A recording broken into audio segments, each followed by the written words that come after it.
Hey guys, welcome back to my YouTube channel. നമ്മുടെ നാട്ടിൽ ഇപ്പോൾ ട്രെൻഡിങ് ആയി നിൽക്കുന്ന ഒരു ടോപ്പിക്കാണ് ഹൗസ് ബിൽഡിംഗ് ഇൻ ജർമ്മനി. അപ്പോൾ അതുകൊണ്ട് തന്നെ നമ്മുടെ സൊസൈറ്റിയിൽ ഇപ്പോൾ ഇതിനെക്കുറിച്ച് കുറേ കൺഫ്യൂഷൻസ് ഒക്കെ വരുന്നുണ്ട്. അപ്പോൾ ഇന്നത്തെ വീഡിയോയിൽ ഞാൻ പറയാൻ പോകുന്നത് എന്താണ് ഹൗസ് ബിൽഡിംഗ് എന്നും അതിൻ്റെ ഓപ്പർച്യൂണിറ്റീസ് എന്തൊക്കെയാണെന്നാട്ടോ. അപ്പോൾ നിങ്ങൾ ആദ്യമായിട്ടാണ് എൻ്റെ ചാനൽ കാണുന്നതെങ്കിൽ ഒന്ന് സബ്സ്ക്രൈബ് ചെയ്യാനും ലൈക്ക് ചെയ്യാനും മറക്കില്ല കേട്ടോ. അപ്പോൾ നമുക്ക് തുടങ്ങാം. അപ്പോൾ എന്താണ് ഹൗസ് ബിൽഡിങ്? ഹൗസ് ബിൽഡിങ് എന്നത് ഒരു ട്രെയിനിങ് സിസ്റ്റമാണ്. അതായത് ജർമ്മനിയിൽ ഇതിനെ നമ്മൾ ഡുവൽ സിസ്റ്റം എന്ന് പറയും. എന്ന് വെച്ചാൽ തിയറി പ്ലസ് പ്രാക്ടിക്കൽ. ഇതൊരു ഈക്വൽ ആയിരിക്കും. അതായത് ഇപ്പോൾ ഒരു മാസം നിങ്ങൾ തിയറി പഠിക്കുവാണെങ്കിൽ അടുത്ത മാസം നിങ്ങൾ അതിൻ്റെ പ്രാക്ടിക്കൽ ചെയ്യും. എക്സാമ്പിളായിട്ട് ഫ്ലേഗെ ഫഹ്മാൻ അല്ലെങ്കിൽ ഫ്ലേഗെ ഫഹ് ഫ്രാവു എന്ന ഹൗസ് ബിൽഡിങ്, അതായത് നേഴ്സിംഗ് ഹൗസ് ബിൽഡിങ്. ഇത് ചെയ്യുമ്പോൾ നിങ്ങൾ ഒരു മാസം ഷൂളയിൽ ഇപ്പോൾ തിയറി പഠിക്കുവാണെങ്കിൽ അടുത്ത മന്ത് നിങ്ങൾ ഹോസ്പിറ്റലിൽ അല്ലെങ്കിൽ കെയർ ഹോമിൽ അതിൻ്റെ പ്രാക്ടിക്കൽ ചെയ്യും. അപ്പോൾ ഹൗസ് ബിൽഡിംഗ് എന്ന് വെച്ചാൽ ഒരു വൊക്കേഷണൽ ട്രെയിനിങ് ആണ്. അപ്പോൾ ജർമ്മനിയിലെ ഹൗസ് ബിൽഡിംഗ് സാധാരണയായിട്ട് 3 years ആണ്. പക്ഷെ അത് ഓരോ കോഴ്സിനനുസരിച്ച് വ്യത്യാസം ഉണ്ടാകും കേട്ടോ. ഇപ്പോൾ ചില ഹൗസ് ബിൽഡിംഗ് ആണെങ്കിൽ 2.5 വർഷം ഉണ്ടാകുള്ളൂ. ഇപ്പം നമ്മൾ നേഴ്സിംഗ് ഹൗസ് ബിൽഡിംഗ് ആണെങ്കിൽ 3 years ആണ്. അപ്പോൾ അത് ഓരോ കോഴ്സിനനുസരിച്ച് വ്യത്യാസം ഉണ്ടായിരിക്കും കേട്ടോ. ജർമ്മനിയിലെ ഒരുപാട് ഹൗസ് ബിൽഡിംഗ് കോഴ്സുകളുണ്ട്. അതായത് ഇപ്പോൾ നമ്മൾ കൂടുതലും കേട്ടിട്ടുള്ളത് നേഴ്സിംഗ് ഹൗസ് ബിൽഡിങ്ങിനെ കുറിച്ചാണ്. പക്ഷെ അങ്ങനെയല്ല. ഇവിടെ ഇപ്പോൾ ലൈക്ക് മെക്കട്രോണിക്സ് ആട്ടെ, ഫുഡ് ടെക്നോളജി, പിന്നെ ഹോട്ടൽ മാനേജ്മെൻറ്റ്, അങ്ങനെ കുറേ ഹൗസ് ബിൽഡിംഗ് ഉണ്ട്. അതുപോലെ തന്നെ നിങ്ങളിപ്പോൾ നേഴ്സിംഗ് ഹൗസ് ബിൽഡിംഗ് എടുത്ത് ഇവിടെ ജർമ്മനിയിൽ വന്നു. അപ്പോൾ നിങ്ങൾക്ക് ഇനിയിപ്പോൾ നേഴ്സിംഗ് അല്ല വേറൊരു ഹൗസ് ബിൽഡിങ്ങിലേക്ക് മാറാൻ ആഗ്രഹിക്കുവാണെങ്കിൽ നിങ്ങൾക്ക് അതിനുള്ള ഓപ്ഷനും കൂടി ഉണ്ട് കേട്ടോ. എനിക്ക് തോന്നുന്നു കൂടുതൽ പേരും നാട്ടിൽ നിന്ന് നേഴ്സിംഗ് ഹൗസ് ബിൽഡിംഗ് എടുത്തിട്ടാണ് വരുന്നതെന്ന് തോന്നുന്നു. കാരണം എനിക്ക് തോന്നുന്നു, അതായത് ഇപ്പോൾ നാട്ടിൽ അതിൻ്റെ ഏജൻസീസ് കുറവായതുകൊണ്ടായിരിക്കും മേ ബി നേഴ്സിംഗ് എല്ലാവരും ചൂസ് ചെയ്യുന്നത്. പക്ഷേ നിങ്ങൾക്ക് ഇവിടെ വന്നിട്ടാണെങ്കിലും ഇപ്പോൾ നിങ്ങൾക്ക് വേറെ ഹൗസ് ബിൽഡിങ്ങിലേക്ക് മാറാൻ താല്പര്യം ഉണ്ടെങ്കിൽ, വേറെ കോഴ്സ് എടുക്കാൻ ആഗ്രഹം ഉണ്ടെങ്കിൽ നിങ്ങൾക്ക് മാറാനുള്ള ഓപ്ഷൻ ഉണ്ട്. പിന്നെ ഇപ്പോൾ കുറച്ചുകൂടെ എളുപ്പമായിരിക്കും നിങ്ങളിപ്പോൾ ജർമ്മനി തന്നെ ഉള്ള ആളാണെങ്കിൽ, അതായത് ഔപെയർ അല്ലെങ്കിൽ FSJ ആയിട്ട് എങ്ങനെ എന്തെങ്കിലും ആയിട്ട് ഇപ്പോൾ ജർമ്മനിയിലുള്ള ആൾക്കാണെങ്കിൽ നിങ്ങൾക്ക് ഡയറക്റ്റ് ആയിട്ട് അപ്ലൈ ചെയ്യാൻ പറ്റും. അപ്പോൾ എനിക്ക് തോന്നുന്നു അത് കുറച്ചുകൂടെ ഈസി ആയിരിക്കും.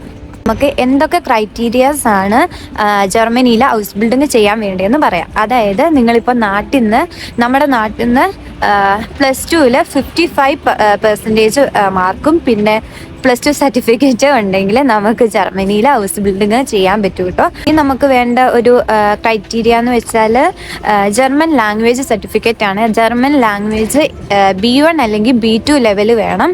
പക്ഷെ നമുക്ക് B1 വെച്ചിട്ടാണെങ്കിലും ഹൗസ് ബിൽഡിങ്ങിന് അപ്ലൈ ചെയ്ത് കയറി വരാൻ പറ്റും. പക്ഷേ എൻ്റെ ഒരു അഭിപ്രായത്തിൽ നിങ്ങൾ B2 വെച്ച് നാട്ടിൽ നിന്ന് കയറി വരുമ്പോൾ B2 വെച്ച് കയറി വരുന്നതായിരിക്കും ഏറ്റവും നല്ലത്. കാരണം നിങ്ങൾക്ക് ഇവിടെ വരുവാണെങ്കിൽ B1 വെച്ച് കയറി വരുവാണെങ്കിൽ 6 മാസത്തിനുള്ളിൽ B2 എക്സാം എഴുതി കാണിക്കണം എന്നതുണ്ട്.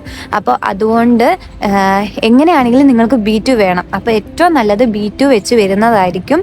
വിത്ത് കോൺഫിഡൻസോടെ കയറി വരാമെന്ന് എനിക്ക് പറയാനുള്ളത്. പിന്നെ നിങ്ങളിപ്പോൾ ഒന്നെങ്കിൽ നിങ്ങൾക്ക് നാട്ടിൽ നിന്ന് B1 വെച്ച് പ്രോസസ്സ് ചെയ്യാം. ആ ഒരു ടൈമിൽ നിങ്ങൾക്ക് വേണമെങ്കിൽ B2 എഴുതിയെടുക്കാൻ പറ്റും. പക്ഷെ എങ്ങനെയാണെങ്കിലും നാട്ടിൽ നിന്ന് B2 എടുത്തിട്ട് വരുന്നതാണ് നല്ലത്.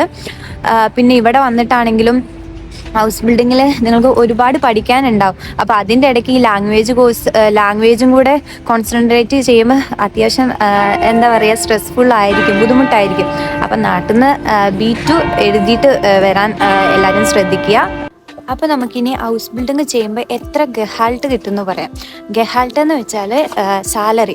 അപ്പോൾ നമ്മൾ ഹൗസ് ബിൽഡിംഗ് ചെയ്യുവാണെങ്കിൽ ഏകദേശം 1200 തൊട്ട് 1500 നമുക്ക് സാലറി കിട്ടും കേട്ടോ. അപ്പോൾ ഇത് ഡിപ്പെൻഡ് ചെയ്തിരിക്കുന്നത് നമ്മൾ നിൽക്കുന്ന സ്ഥലത്തെയും പിന്നെ പ്രൊഫഷനെയും അനുസരിച്ചിരിക്കും കേട്ടോ. അപ്പോൾ പിന്നെ ഇപ്പം ഞാൻ പറഞ്ഞ എമൗണ്ട് എന്ന് വെച്ചാൽ ടാക്സോട് കൂടിയ എമൗണ്ടാണ്. നമ്മൾ ടാക്സൊക്കെ പോയി കഴിഞ്ഞാൽ ഏകദേശം 900, 1100 ഈ ഒരു റേഞ്ചിൽ കിട്ടും കേട്ടോ. അതായത് നമ്മുടെ നാട്ടിലത്തെ ഒരു 1,00,000 അടുത്ത് നമുക്ക് എമൗണ്ട് കിട്ടും കേട്ടോ.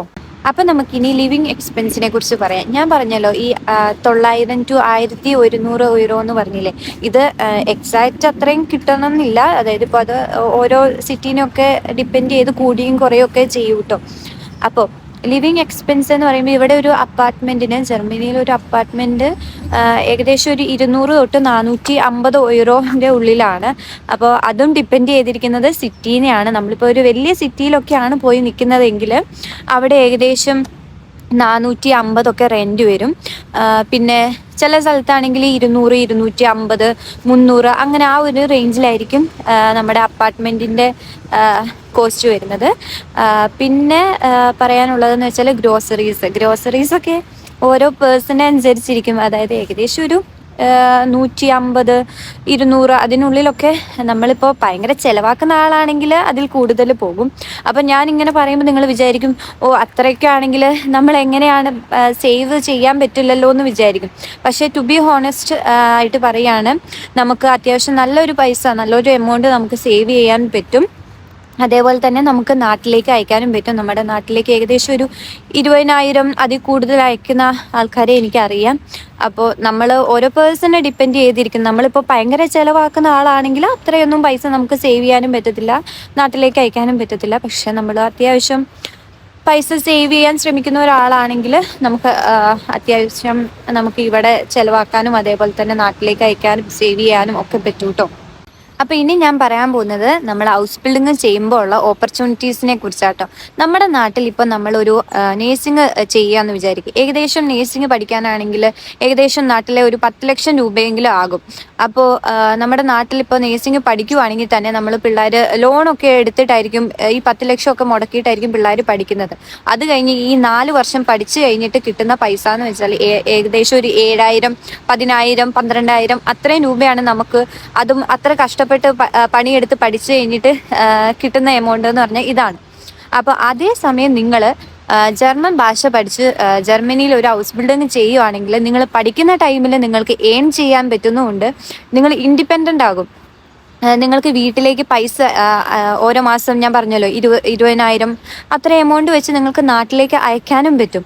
അപ്പോൾ ഈ +2 ഒക്കെ പഠിക്കുന്ന പിള്ളേർക്ക് ഇത് വലിയൊരു ഓപ്പർച്യൂണിറ്റി ആണെന്നാണ് ഞാൻ പറയത്തുള്ളൂ. കാരണം നിങ്ങൾക്ക് ചെറിയ പ്രായത്തിൽ തന്നെ ഏൺ ചെയ്യാൻ പറ്റും. നിങ്ങൾ ഇനി ഹൗസ് ബിൽഡിങ് കഴിയുകയാണെങ്കിൽ നിങ്ങൾക്ക് ഡയറക്റ്റായിട്ട് ജോബ് ചെയ്യാൻ പറ്റും. പിന്നെ ജർമ്മനി എന്ന് വെച്ചാൽ ഈ യൂറോപ്പിലെ തന്നെ സെൻറ്ററിലായ ഒരു രാജ്യമാണ്. അപ്പോൾ നിങ്ങൾക്ക് ഈസിലി ആയിട്ട് നിങ്ങൾക്ക് ഇഷ്ടമുള്ള രാജ്യങ്ങളിലേക്ക് ട്രാവൽ ചെയ്യാൻ പറ്റും. അതേപോലെ തന്നെ നിങ്ങൾക്ക് ഷെങ്കൻ വിസയാണ്. അപ്പോൾ 27 രാജ്യങ്ങൾ വിസിറ്റ് ചെയ്യാനും അതേപോലെ നിങ്ങൾക്ക് ഏതെങ്കിലും ഒരു രാജ്യത്ത് ഈ പറയുന്ന ഏതെങ്കിലും ഒരു രാജ്യത്ത് വർക്ക് ചെയ്യാൻ ആഗ്രഹമുണ്ടെങ്കിൽ അവിടെ പോയി വർക്ക് ചെയ്യാനും പറ്റും. പക്ഷെ അങ്ങനെ അവിടെ വർക്ക് ചെയ്യണമെങ്കിൽ നിങ്ങൾക്ക് അവിടുത്തെ അനർക്കനും ചെയ്യണം. എന്നാൽ മാത്രമാണ് നിങ്ങൾക്ക് അവിടെ വർക്ക് ചെയ്യാൻ പറ്റുള്ളൂ. പിന്നെ നിങ്ങൾക്ക് ജർമ്മൻ ഭാഷ പഠിച്ച് ജർമ്മനിയിലേക്ക് വരുന്ന എക്സ്പെൻസ് മാത്രമേ ഉള്ളൂ. ലൈക്ക് ഓരോ ഏജൻസിനെ അനുസരിച്ചിരിക്കും കേട്ടോ ഈ എക്സ്പെൻസ്. ജർമ്മൻ ഭാഷ പഠിക്കണമെങ്കിൽ തന്നെ എനിക്ക് ഏകദേശം ഒരു 1 ലക്ഷം ആയതേ ഉള്ളൂ. ജർമ്മൻ ഭാഷ പഠിക്കാൻ എനിക്ക് 1 ലക്ഷം ആയതേ ഉള്ളൂ. പിന്നെ നമ്മൾ കൂടുതൽ പൈസ പോകുന്നതെന്ന് വെച്ചാൽ നമ്മളിങ്ങനെ എക്സാം എഴുതി കിട്ടാണ്ട് വന്ന് വീണ്ടും എക്സാം എഴുതി അങ്ങനെയാണ് നമ്മുടെ പൈസ കയ്യിൽ നിന്ന് പോകുന്നത്. എനിക്ക് ഫസ്റ്റ് അറ്റംപ്റ്റ് തന്നെ ഞാൻ B2 ഫുൾ മൊഡ്യൂൾ പാസ്സായിരുന്നു. അപ്പോൾ അതുകൊണ്ട് തന്നെ നിങ്ങൾ അപ്പം കുറേ പേർക്കുള്ള ഡൗട്ടാണ് ഈ ജർമ്മൻ ഭാഷ പഠിക്കാൻ ബുദ്ധിമുട്ടാണോ എന്ന്. ഞാൻ പറയട്ടെ, നമ്മൾ ഏതൊരു പുതിയ ഭാഷ പഠിക്കുകയാണെങ്കിലും അതിൻ്റേതായ ബുദ്ധിമുട്ടുണ്ടാകും. ഇപ്പോൾ A1 ഒക്കെ പഠിച്ചപ്പോൾ എനിക്ക് ഫസ്റ്റത്തെ വീക്കിലൊക്കെ നിർത്തിയിട്ട് വേറെ വല്ലതിനും പോയാലോ എന്നൊക്കെ ഞാൻ വിചാരിച്ചിട്ടുണ്ടായിരുന്നു. പക്ഷെ നമ്മൾ അതിലേക്ക് എഫേർട്ട് ഇട്ടാൽ നിങ്ങൾക്ക് എന്തായാലും ജർമ്മൻ ഭാഷ പഠിച്ച് എടുക്കാവുന്നതേ ഉള്ളൂ. ഈ നമ്മളിപ്പോൾ +2 പഠിക്കുന്ന ടൈമിൽ +1, +2 പഠിക്കുന്ന ടൈമിൽ ഈ എക്സാമിൻ്റെ തലേദിവസം ഇരുന്ന് പഠിച്ച് പാസ്സാകാമെന്ന് വിചാരിക്കുന്ന പോലെ ഈ ജർമ്മൻ ഭാഷയിൽ ജർമ്മൻ എക്സാമിൽ അത് നടക്കത്തില്ല കേട്ടോ. എക്സാമിൻ്റെ തലേദിവസം ഇരുന്ന് പഠിച്ച് പാസ്സാകാമെന്ന് വിചാരിച്ചിരിക്കുന്നവരുടെ അടുത്ത് എനിക്ക് പറയാനുള്ളത്, അങ്ങനെ വിചാരിച്ചിരിക്കുവാണെങ്കിൽ നിങ്ങൾ അവിടെ തന്നെ ഇരിക്കത്തേ ഉള്ളൂ. അങ്ങനെ നമ്മൾ പാസ്സാകത്തില്ല. നിങ്ങൾ A1 പഠിക്കുന്ന ടൈം തൊട്ട് എഫേർട്ട് ഇട്ട് പഠിക്കുവാണെങ്കിൽ 100% ഞാൻ ഉറപ്പ് പറയുന്നു നിങ്ങൾ എന്തായാലും ജർമ്മൻ ഭാഷ പാസ്സായിരിക്കും. A1 A2 ആണ് ജർമ്മൻ ഭാഷേൻ്റെ അടിത്തറ. അപ്പോൾ നിങ്ങൾ A1 A2 നല്ലോണം പഠിക്കുകയാണെങ്കിൽ നിങ്ങൾ എളുപ്പമായിട്ട് B2 പാസ്സാകും. എനിക്ക് പറയാനുള്ളത് നിങ്ങളുടെ നാട്ടിൽ നിന്ന് B2 പഠിച്ച് കയറി വരിക, B2 ഫുൾ മൊഡ്യൂളിലൂടെ കയറി വരുന്നതാണ് ഏറ്റവും നല്ലത്. ഓക്കെ, അപ്പം നമ്മൾ പറഞ്ഞു വന്നത് ഈ ജർമ്മൻ ഭാഷ പഠിച്ച് ജർമ്മനിയിലേക്ക് വരുന്നത് ഭയങ്കര എക്സ്പെൻസ് ഉള്ള കാര്യമല്ല. ഇപ്പം നാട്ടിൽ ഏതെങ്കിലും കോഴ്സ് എടുക്കുന്നതിൻ്റെ അതിൻ്റെ പകുതി പോലും നമുക്ക് ജർമ്മൻ ഭാഷ പഠിച്ച് ജർമ്മനിയിലേക്ക് വരാൻ എക്സ്പെൻസ് വരുന്നില്ല. ഓക്കെ, പിന്നെ എനിക്ക് പറയാനുള്ളത് ഏതൊരു ജോബിനും, അതായത് ഇപ്പോൾ ഹൗസ് ബിൽഡിംഗ് എന്ന് പറയുമ്പോൾ അത് സിമ്പിളൊന്നുമല്ല. ഹൗസ് ബിൽഡിങ്ങിന് അതിൻ്റേതായ ബുദ്ധിമുട്ടുണ്ട്. ഇപ്പോൾ നമ്മൾ ഏതൊരു ജോബ് എടുക്കുവാണെങ്കിലും അതിന് അതിൻ്റേതായ ബുദ്ധിമുട്ടുകളുണ്ട്. അപ്പോൾ നിങ്ങൾ കഷ്ടപ്പെടാൻ തയ്യാറായിട്ട് വരിക എന്നേ എനിക്ക് പറയാനുള്ളൂ. അപ്പോൾ നിങ്ങൾ നാട്ടിൽ ജർമ്മൻ ലാംഗ്വേജ് പഠിക്കുന്നവർക്കൊക്കെ നല്ലൊരു ആശംസ ഞാൻ നേരുന്നു. നിങ്ങൾ നല്ലോണം പഠിക്കുക, എഫേർട്ട് ഇട്ട് പഠിക്കുക. നിങ്ങൾ എന്തായാലും B2 എക്സാം പാസ്സാകും കേട്ടോ. പിന്നെ നിങ്ങൾക്ക് ആർക്കെങ്കിലും, അതായത് FSJ, ഹൗസ് ബിൽഡിങ്, ഔട്ട്വെയർ ചെയ്യാൻ താല്പര്യം ഉണ്ടെങ്കിൽ എനിക്ക് അറിയാവുന്ന ഒരു ഏജൻസിൻ്റെ കോണ്ടാക്ട് നമ്പർ ഞാൻ ഡിസ്ക്രിപ്ഷനിൽ കൊടുക്കാം. അപ്പോൾ വേണ്ടവർക്ക്, അതായത് താല്പര്യമുള്ളവർക്ക് കോണ്ടാക്റ്റ് ചെയ്യാം കേട്ടോ. അപ്പോൾ ഇന്നത്തെ വീഡിയോയിൽ എന്താണ് ഹൗസ് ബിൽഡിങ് എന്നായിരുന്നു. എല്ലാവർക്കും മനസ്സിലായി എന്ന് ഞാൻ വിചാരിക്കുന്നു. പിന്നെ വീഡിയോ ഇഷ്ടപ്പെടുകയാണെങ്കിൽ ലൈക്ക് ചെയ്യാനും കമൻറ്റ് ചെയ്യാനും സബ്സ്ക്രൈബ് ചെയ്യാനും മറക്കില്ല കേട്ടോ. അപ്പോൾ അടുത്ത വീഡിയോ ആയിട്ട് ഞാൻ വീണ്ടും വരുന്നതായിരിക്കും. അതുവരേക്കും ബൈ ബൈ.